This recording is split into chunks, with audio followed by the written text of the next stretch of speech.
Hi, ഏവർക്കും plus two mathematics ക്ലാസ്സിലേക്ക് സ്വാഗതം. ഈ വർഷം plus two mathematics theory examination എഴുതുന്ന വിദ്യാർത്ഥികൾക്ക് വേണ്ടിയുള്ള ഒരു സ്പെഷ്യൽ വീഡിയോ ആണ് ഇത്. ഓൾറെഡി ഓരോ ചാപ്റ്ററിന്റെയും ഇമ്പോർട്ടന്റ് പോർഷൻസ് ഡിസ്കസ് ചെയ്യുന്ന റിവിഷൻ ക്ലാസ്സസ് നമ്മൾ അപ്ലോഡ് ചെയ്തിട്ടുണ്ട്. ആ റിവിഷൻ ക്ലാസ് കണ്ടു പഠിക്കുന്ന വിദ്യാർത്ഥികൾക്ക് ഫുൾ മാർക്ക് സ്കോർ ചെയ്യാൻ സാധിക്കും. അതുപോലെ തന്നെ എല്ലാ പോർഷനും ഫുള്ള് പഠിച്ച് പൂർത്തീകരിക്കാൻ സാധിക്കാത്ത വിദ്യാർത്ഥികൾക്ക് വേണ്ടി ഓരോ ചാപ്റ്ററിലെയും ഇമ്പോർട്ടന്റ് ക്വസ്റ്റ്യൻസ് പരിചയപ്പെടുത്തുന്ന വൺ ക്വസ്റ്റ്യൻ ഷുവർ ക്വസ്റ്റ്യൻ സീരീസും നമ്മൾ ഓൾറെഡി അപ്ലോഡ് ചെയ്തിട്ടുണ്ട്. ഈ രണ്ട് പ്ലേലിസ്റ്റിന്റെ ലിങ്കും ഞാൻ ഡിസ്ക്രിപ്ഷൻ ബോക്സിൽ നൽകിയിട്ടുണ്ട്. റിവിഷൻ ക്ലാസ് കണ്ടു പഠിക്കുന്ന കുട്ടികൾക്ക് ഫുൾ മാർക്ക് വരെ സ്കോർ ചെയ്യാൻ സാധിക്കും. എന്നാൽ one question sure question series കണ്ടുപഠിക്കുന്ന കുട്ടികൾക്ക് മോർ ദാൻ 40 മാർക്സ് ആണ് എക്സ്പെക്ട് ചെയ്യുന്നത്. എന്നാൽ A+ വേണം എന്നുള്ള കുട്ടികൾക്ക് വേണ്ടി ഓരോ ചാപ്റ്ററിലെയും ഇമ്പോർട്ടന്റ് കീ പോയിന്റ്സും അതിലെ ഷുവർ ക്വസ്റ്റ്യൻസും പരിചയപ്പെടുത്തുന്ന ഷുവർ ക്വസ്റ്റ്യൻ സീരീസിലെ ഈ രണ്ടാമത്തെ എപ്പിസോഡിൽ നമ്മൾ ഡിസ്കസ് ചെയ്യുന്നത് chapter number 2 inverse trigonometry functions. ഈ ചാപ്റ്ററിൽ നിന്ന് 4 മാർക്കിന്റെ ക്വസ്റ്റ്യൻസ് ആണ് ചോദിക്കുന്നത്. അത് 4 മാർക്സിന്റെ ഒരൊറ്റ ക്വസ്റ്റ്യൻ ആയിട്ട് ചോദിക്കാനാണ് സാധ്യത. വളരെ ഈസി ആയിട്ടുള്ള ക്വസ്റ്റ്യൻസ് ആണ് സാധാരണ ചോദിക്കുന്നത്. ചില വർഷങ്ങളിൽ കാൽക്കുലേറ്ററിന്റെ സഹായത്താൽ മാത്രം ഈ 4 മാർക്ക് സ്കോർ ചെയ്യാനും സാധിക്കും. എന്നാൽ ചില വർഷങ്ങളിൽ ട്രിഗണോമെട്രി ഫോർമുല പഠിച്ച ഒരു കുട്ടിക്ക് മാത്രം സ്കോർ ചെയ്യാൻ പറ്റുന്ന രീതിയിലും ക്വസ്റ്റ്യൻസ് ചോദിക്കാറുണ്ട്. തീർച്ചയായും ഇൻവേഴ്സ് ട്രിഗണോമെട്രി ഫംഗ്ഷൻ എന്ന് കേട്ട് പേടിക്കേണ്ട ആവശ്യമില്ല. സെലക്ട് ചെയ്ത് പഠിച്ചാലും നിങ്ങൾക്ക് ഈ 4 മാർക്ക് സ്കോർ ചെയ്യാൻ സാധിക്കും. തീർച്ചയായും പൂർണ്ണമായി ഒരിക്കലും സ്കിപ്പ് ചെയ്യാൻ പാടില്ലാത്ത ഒരു ചാപ്റ്ററാണ് chapter number 2 inverse trigonometry functions. ഈ ചാപ്റ്ററിൽ ഒത്തിരി കാര്യങ്ങൾ നമുക്ക് പഠിക്കാനുണ്ട്. അത് റിവിഷൻ ക്ലാസ്സിൽ ഡീറ്റെയിൽഡ് ആയിട്ട് നമ്മൾ ഡിസ്കസ് ചെയ്യുന്നു. ഇവിടെ ഏറ്റവും ഇമ്പോർട്ടന്റ് ആയിട്ടുള്ള കീ പോയിന്റ്സ് മാത്രമാണ് പരിചയപ്പെടുത്തുന്നത്, അതിനെ ബേസ് ചെയ്തിട്ടുള്ള പ്രോബ്ലംസും. So chapter number 2 inverse trigonometry function.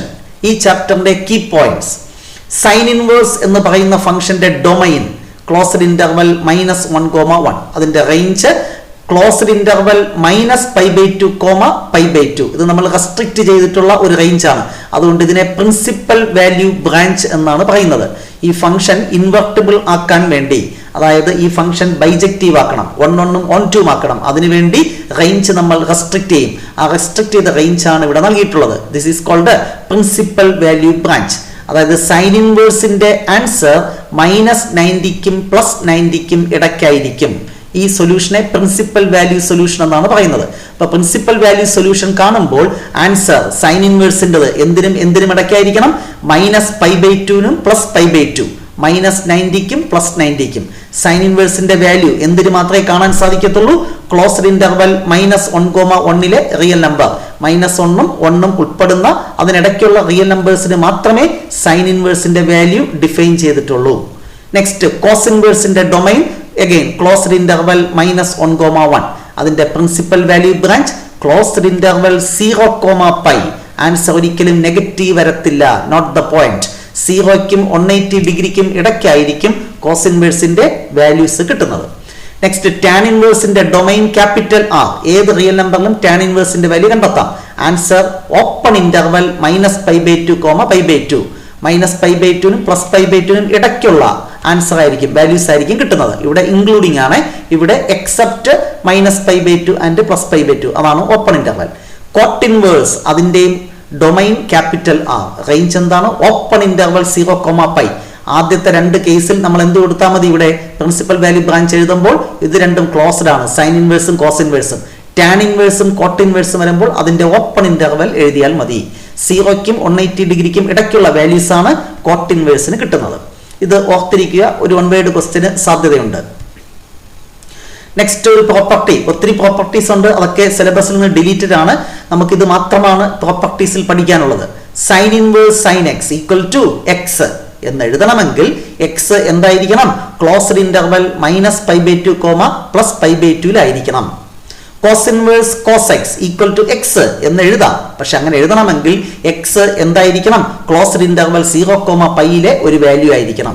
Tan inverse tan x = x എന്ന് എഴുതണമെങ്കിൽ x ഓപ്പൺ ഇന്റർവൽ -π/2, π/2 ആയിരിക്കണം. ഇതെല്ലാ ട്രിഗണോമെട്രി ഫംഗ്ഷനും ട്രൂ ആണ്. Sine inverse sine x x, cos inverse cos x x, tan inverse tan x x. Similarly cosec inverse cosec x x, cot inverse cot x x, sec inverse sec x equal to x. അത് corresponding ആയിട്ടുള്ള ആ principal value ബ്രാഞ്ചിനകത്തായിരിക്കണം ആ X values.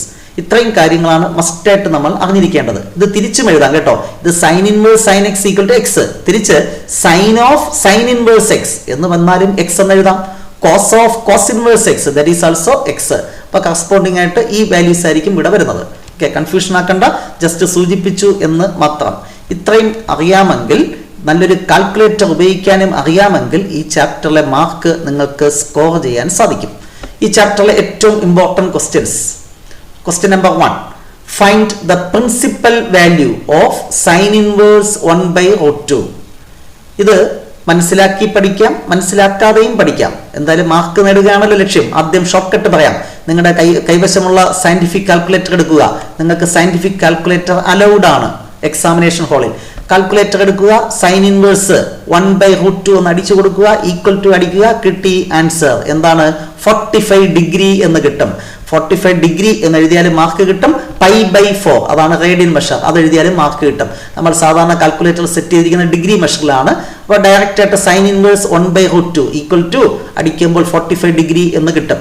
Scientific calculator കയ്യിൽ ഉണ്ടായിട്ട് കാര്യമില്ല, അത് ഉപയോഗിക്കാൻ പഠിക്കണം. കാൽക്കുലേറ്റർ ഉപയോഗിച്ച് പഠിക്കൂ, പ്രാക്ടീസ് ചെയ്യൂ, കിട്ടും മാർക്ക് 4 അല്ലെങ്കിൽ 3 ഈ ചാപ്റ്റർ നിന്നുള്ളത്. സോ വളരെ ഇമ്പോർട്ടൻ്റ് ആണ്. കാൽക്കുലേറ്റർ കൈവശം ഉണ്ടായിട്ട് കാര്യമില്ല, അത് ഉപയോഗിക്കാൻ അറിയണം. Note the point. Okay, next question number 2. The principal value branch of cos inverse x. അത് ഓൾറെഡി ഞാൻ സൂചിപ്പിച്ചു. എന്തായിരുന്നു കോസ് ഇൻവേഴ്സ് എക്സിന്റെ principal value branch? Closed interval 0, π. Next question, very very important question. Find the value of cos inverse 1/2 plus 2 into sine inverse 1/2. Calculator മതി ഇതിന്റെ answer കണ്ടെത്താൻ. Calculator എടുക്കൂ, അടിക്കൂ, cos inverse 1/2 answer കിട്ടും. മനസ്സിലാക്കി പഠിക്കുന്ന കുട്ടികൾക്ക് അറിയാം കോസ് എന്തിന്റെ വിലയാണ് 1/2. കോസ് എന്താണ്? 60 ഡിഗ്രി. അപ്പൊ ഇത് 60 ഡിഗ്രി. അതുപോലെ സൈൻ ഇൻവേഴ്സ് 1/2, സൈൻ എന്തിന്റെ വാല്യൂ ആണ് 1/2? 30 ഡിഗ്രി. അപ്പൊ 2 × 30 ഇത് 60, ഇതും 60. 60 + 60 120 എന്ന് കാര്യം അറിയാവുന്നവർക്ക് ചിന്തിക്കാം. അറിഞ്ഞുകൂടെങ്കിലും വിഷമിക്കേണ്ട, കാൽക്കുലേറ്റർ ഉപയോഗിച്ചാൽ മതി. ആൻസർ 120 എന്ന് കിട്ടും. സോ കോസ് ഇൻവേഴ്സ് 1/2 അത് കാൽക്കുലേറ്ററിൽ കൊടുത്താൽ 60 degree plus 2 into sine inverse 1/2 കാൽക്കുലേറ്ററിൽ കൊടുത്താൽ 30. ആഡ് ചെയ്യുമ്പോൾ എന്ത് കിട്ടും? 120 degree.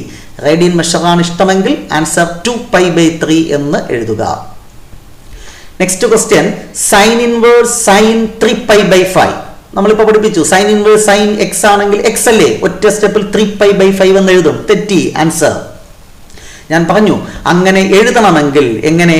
Sign inverse sine x equal to x എന്ന് എഴുതണമെങ്കിൽ എക്സ് -90ക്കും +90ക്കും ഇടയ്ക്കായിരിക്കണം. ഇവിടെ ആണോ 3π/5? 3 × 180/5 180/5 കാൽക്കുലേറ്റ് അടിക്കും 36. 36 × 108 90-നെക്കാളും 90യേക്കാളും വലിയ വാല്യൂ ആണ്. അപ്പൊ ഈക്വൽ ടു 3π/5 എന്ന് എഴുതാൻ പറ്റില്ല. ഒരു ഷോർട്ട് കട്ട് ഉണ്ട്. സൈൻ ഇൻവേഴ്സ് സൈൻ എക്സ് ഇങ്ങനെ വരുമ്പോൾ നമുക്ക് കണ്ടെത്താൻ വേണ്ടി π-3π/5 എന്ന് കൊടുത്താൽ മതി. ഇത് നമ്മുടെ outside the principal value branch ആണ്. അപ്പൊ ഇൻസൈഡ് ആക്കാൻ π- ഈ വാല്യൂ കൊടുക്കുക. π-3π/5 സിംപ്ലിഫൈ ചെയ്യുമ്പോൾ 5π - 3π എന്ത് കിട്ടും? 2π/5. ഇത് ഉപയോഗിക്കാൻ കാരണം സൈൻ π-θ അത് സൈൻ തീറ്റ ആയതുകൊണ്ടാണ് ഈ ഫോർമുല അപ്ലൈ ചെയ്യുന്നത്. അപ്പൊ sine inverse sine x equal to x എന്ന് എഴുതാൻ പറ്റിയില്ല എങ്കിൽ അത് inside the principal value branch ആക്കാൻ π- ഈ വാല്യൂ കൊടുക്കുക. ഷോർട്ട് കട്ട് π-3π/5 ഈക്വൽ ടു 2π/5 എന്ന് കിട്ടും. Next question, prove that 3 sin inverse x equal to sin inverse 3x minus 4x3, x element of closed interval -1/2, 1/2. Prove ചെയ്യാനാണ്. ഒന്നുകിൽ LHS അല്ലെങ്കിൽ RHS എടുക്കുക. ഇവിടെ നമുക്ക് റൈറ്റ് ഹാൻഡ് സൈഡ് എടുക്കുന്നതാണ് easy. So right hand side എടുക്കുക. RHS എന്താണ്? Sine inverse 3x minus 4x3. Outside sine inverse ആണ്. അകത്ത് സൈനിന്റെ ഒരു ഫംഗ്ഷൻ വന്നാൽ നമ്മൾ ഇപ്പൊ പഠിച്ച പ്രോപ്പർട്ടി അപ്ലൈ ചെയ്യാം. Sine inverse sine x equal to x എന്ന് എഴുതിക്കൂടെ? അപ്പൊ അകത്ത് സൈനിന്റെ ഒരു ഫംഗ്ഷൻ എഴുതണം. അതിനുവേണ്ടി എക്സിന് സൈൻ തീറ്റ എന്ന് കൊടുക്കുക. അത് ഓർത്തിരുന്നാൽ മാത്രമേ പറ്റത്തുള്ളൂ. എക്സിന് സൈൻ തീറ്റ കൊടുക്കുമ്പോൾ എന്ത് കിട്ടും? 3 sin θ - 4 sin³ θ. അപ്പോഴും ഓർക്കണം +1 പഠിച്ച ഫോർമുല. 3 sin θ - 4 sin³ θ എന്ന് പറഞ്ഞാൽ അത് sin 3θ ആണ് എന്ന് ഓർക്കണം. അപ്പൊ sine inverse sine 3 theta equal to എന്തെഴുതാം? പ്രോപ്പർട്ടി അപ്ലൈ ചെയ്യുമ്പോൾ 3 തീറ്റ എന്ന് എഴുതാം. Sine inverse sine x equal to x അല്ലേ? അപ്പൊ 3 തീറ്റ എന്ന് എഴുതാം. എന്താണ് x equal to sine theta? അപ്പൊ തീറ്റ ഈക്വൽ ടു എന്ത് വരും? Theta equal to sine inverse x. അപ്പൊ 3 ഇൻറ്റു തീറ്റയുടെ പ്ലേസിൽ എന്ത് കൊടുക്കാം? Sine inverse x, which is the left hand side we have to prove. ഇവിടെ സൈൻ ഇൻവേഴ്സ് വരുമ്പോൾ അകത്ത് സൈനിന്റെ വാല്യൂ വരണം. അപ്പോൾ ഇവിടെ ക്യൂബും 3 ഒക്കെ വന്നാൽ അത് 3 തീറ്റ ആയിരിക്കും എന്ന് ഗസ് ചെയ്ത് സൈൻ 3 തീറ്റ എന്ന് എഴുതിയാലും മതി. ഓക്കെ, അങ്ങനെയൊക്കെയാണ് ഷോർട്ട് കട്ട്. അല്ലെങ്കിൽ ഫോർമുലകൾ കാണാതെ പഠിക്കണം. അടുത്തതും ഇതുപോലെ ഫോർമുലകൾ മാത്രം അറിയാമെങ്കിൽ മാത്രം ചെയ്യാൻ പറ്റുന്ന question. Simplify tan inverse root of 1 minus cos x by 1 plus cos x, x less than pi. ഇത് എഴുതി പഠിക്കണം, അല്ലാതെ വേറെ short കട്ടുകളൊന്നുമില്ല. tan inverse root of 1 minus cos x half angle formula 2 sin square x by 2, 1 plus cos x formula 2 cos square x by 2, 2 cancel ചെയ്തു. sin square by cos square എന്ന് പറഞ്ഞാൽ tan square, root tan square എന്ന് പറഞ്ഞാൽ just tan എന്ന് എഴുതാം. tan inverse tan തീറ്റ എന്ന് പറഞ്ഞാൽ തീറ്റ അല്ലേ? അപ്പോൾ x by 2 എന്ന് എഴുതാം, which is the simplified form അല്ലേ? ഇങ്ങനെ ആരെങ്കിലും എഴുതി തന്നാൽ നോക്കിക്കൊണ്ടിരിക്കാൻ വളരെ ഈസിയാണ്. പക്ഷേ ഇത് നിങ്ങൾ സ്വന്തമായിട്ട് തന്നെ പരീക്ഷയ്ക്ക് എഴുതേണ്ടതുണ്ട്. അപ്പോൾ 1 മൈനസ് കോസ് എക്സ് എന്ന് കേട്ടാൽ മനസ്സിലേക്ക് ഓടി വരണം 2 sine square x by 2. 1 plus cos x എന്ന് കേട്ടാലോ 2 കോസ് സ്ക്വയർ എക്സ് ബൈ 2 എന്ന് ഓർമ്മ വരണം. ഓർത്താൽ നന്ന്, ഓർക്കണം, ഓർമ്മയുണ്ടാകണം എന്നൊക്കെ സിനിമയിൽ പറയൂലേ, അതുപോലെയാണ് ഈ ഫോർമുലകൾ. ഓർമ്മയുണ്ടാകണം അല്ലേ? പ്ലസ് 1 പഠിച്ചതാണ്, പ്ലസ് 2 അത് വിടാതെ പിന്തുടരുന്നു. വീണ്ടും മറ്റൊരു proof. Prove that. Finally the last question. Prove ചെയ്യാനുള്ള ഒരു ക്വസ്റ്റ്യൻ പ്രതീക്ഷിക്കാം. 4 മാർക്കേ ഉള്ളൂ. നിങ്ങൾക്ക് ഭാഗ്യമുണ്ടെങ്കിൽ കാൽക്കുലേറ്റർ കൊണ്ട് തന്നെ സ്കോർ ചെയ്യാൻ പറ്റുന്ന രീതിയിലായിരിക്കും ക്വസ്റ്റ്യൻസ്. ചില വർഷങ്ങളിൽ ഇത്തരത്തിലുള്ള പ്രൂഫ് ചോദിക്കും, പ്രൂവ് ദാറ്റ് ടൈപ്പ് ചോദിക്കും. അതുകൊണ്ട് എഴുതി പഠിക്കുക. റിവിഷൻ ക്ലാസ്സിൽ മോക്ക് ക്വസ്റ്റ്യൻസ് ചെയ്തിട്ടുണ്ട്. ഫുൾ മാർക്ക് വേണമെങ്കിൽ അത് പഠിക്കുക. ജസ്റ്റ് A+ മതിയെങ്കിൽ ഇത്രയും മതി. Prove that. Next question. Sin inverse 2x into root 1 minus x square equal to 2 into sin inverse x, comma minus 1 by root 2 less than or equal to x less than or equal to 1 by root 2. Prove ചെയ്യാൻ വേണ്ടി ഇവിടെ എന്തെങ്കിലും simplification possibility ഉള്ളത് LHS ആണ്. അതുകൊണ്ട് LHS എടുക്കുന്നു. Left hand side sine inverse 2x into root 1 minus x square. അപ്പൊ sine inverse അകത്ത് സൈൻ വരണം അല്ലേ? സൈൻ വരണമെങ്കിൽ സബ്സ്റ്റിറ്റ്യൂഷൻ കൊടുക്കണം. എന്ത് കൊടുക്കും? എക്സിന് സൈൻ തീറ്റ കൊടുക്കണം. അത് ഓർക്കണം. അപ്പൊ 2 sine theta into root 1 minus sine square. 2 sine theta into 1 minus sine square എന്ന് പറഞ്ഞാൽ cos square. Root cos square എന്ന് പറഞ്ഞാൽ കോസ് തീറ്റ. മറ്റൊരു formula 2 sine theta cos theta പഠിച്ചിട്ടുണ്ട് plus 1. 2 sine theta cos theta എന്താണ്? Sine 2 theta. വീണ്ടും sine inverse sine 2 theta that is equal to 2 theta എന്ന് എഴുതാം. 2 into what is theta? X equal to sin theta ആണെങ്കിൽ theta എന്താണ്? sin inverse x. So 2 into sin inverse x, which is the right hand side we have to prove. So ഈ ചാപ്റ്ററിൽ 2 type questions ആണ്. ഒന്ന് ഈ prove that type questions, മറ്റൊന്ന് കാൽക്കുലേറ്ററിന്റെ സഹായത്താൽ simplify ചെയ്ത് നമുക്ക് ആൻസറിലേക്ക് എത്താൻ പറ്റുന്ന ക്വസ്റ്റ്യൻസ്. എന്തായാലും 4 മാർക്കിനാണ് ഈ ചാപ്റ്ററിന് ചോദിക്കുന്നത്. ഈസി ആയിട്ട് അത് സ്കോർ ചെയ്യാൻ സാധിക്കട്ടെ. രണ്ടാമത്തെ ടൈപ്പ് ആണെങ്കിൽ കുറച്ച് ഫോർമുലകൾ പഠിക്കേണ്ടതുണ്ട്. തൽക്കാലം ഈ പ്രോബ്ലംസ് സോൾവ് ചെയ്യാൻ ആവശ്യമായ ഫോർമുലകൾ മാത്രമെങ്കിലും പഠിക്കുക. കൂടുതൽ പഠിക്കുന്നതാണ് നല്ലത്. കാരണം പിന്നീടും ഡിഫറൻസിയേഷൻ, ഇന്റഗ്രേഷൻ ഒക്കെ ചെയ്യുമ്പോൾ നമുക്ക് ആവശ്യമുണ്ട്. എങ്കിലും അറ്റ്ലീസ്റ്റ് ഇത്രയെങ്കിലും പഠിച്ചാൽ ഈ ചാപ്റ്ററിലെ 4 മാർക്കും സ്കോർ ചെയ്യാൻ സാധിക്കും എന്നാണ് ഞാൻ പ്രതീക്ഷിക്കുന്നത്. സാധിക്കട്ടെ എന്ന് ആശംസിക്കുന്നു. നെക്സ്റ്റ് ഡേ മറ്റൊരു ചാപ്റ്ററിന്റെ ഷുവർ ക്വസ്റ്റ്യൻസുമായി നമുക്ക് വീണ്ടും കാണാം. Wait for the next class. Till then, bye by.